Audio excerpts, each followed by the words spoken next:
ஹே partners, எல்லாரும் Spiderman brand new day பார்த்துட்டிங்களா? நான் பார்த்துட்டேன். படம் எப்படி இருக்குன்னு சொல்கிறேன். ஃபஸ்ட்டு ஸ்பாய்லர்ஸ் இல்லாமல் ஒரு ரிவ்யூ போயிடலாம். ஜென்ரல் ஆடியன்ஸ் பாயிண்ட் ஆஃப் வியூலேருந்து பார்க்க போகும்போது நாம் போய் உட்கார்றோம். என்ன கதை, என்ன ஓடுது அதெல்லாம் தெரியல. அங்கே ஸ்க்ரீனில் ஒருத்தன் இருக்கான்.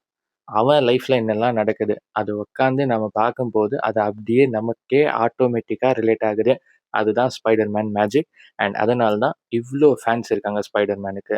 ஃபார் எக்ஸாம்பிள் சொல்கிறேனே, நாம் போய் நம்ம உலகமே அவ தான் சொல்லி ஒரு பொண்ணுக்கிட்ட நம்ம போய் ப்ரப்போஸ் பண்ணும்போது ஐ லவ் யூ சொல்லும்போது அவ ஓகே எனக்கு புரியுது நீ சொல்லுதான், but I don't love you சிம்பிளாக சொல்லிட்டு போகும்போது நமக்கு அந்த ஒரு ஹிட்டிங் இருக்கும்ல, அந்த ஹிட்டிங்காக இருக்கட்டும்.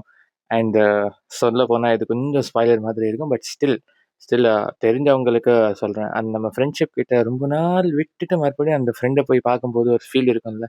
அதாவது நம்ம ஸ்கூல் ஃப்ரெண்டாக இருக்கட்டும், நம்ம வேறு வேறு காலேஜ் அப்படியே வேறு வேறு ஊருன்னு போயிட்டு நம்ம ஸ்டடீஸ்க்கு போயிட்டோம், ஒர்க்குக்கு போயிட்டோம், அப்படி போயிருக்கும் பட்சத்தில் ரிட்டன் அந்த ஃப்ரெண்டை பார்க்கும்போது நமக்குள்ள ஒரு ஹாப்பினஸ் வரும்ல, அதெல்லாம் தரமாக இருந்துச்சு.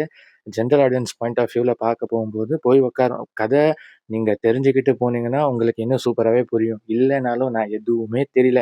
நான் ஸ்பைடர்மேன்னா பிடிக்கும், ஸ்பைடர்மேன் படம்னு நம்பி போயிட்டேன். சின்ன வயசுலேருந்து பார்த்துருக்கேன். ஏதோ ஜென்ரலாக போய் உட்காடுறேன்னா கதை அங்கே இங்கே கொஞ்சம் புரியலைனாலும் உட்காந்து பார்க்கும்போது டைம் போகிறது தெரியாது. அதுதான் general audience point of view.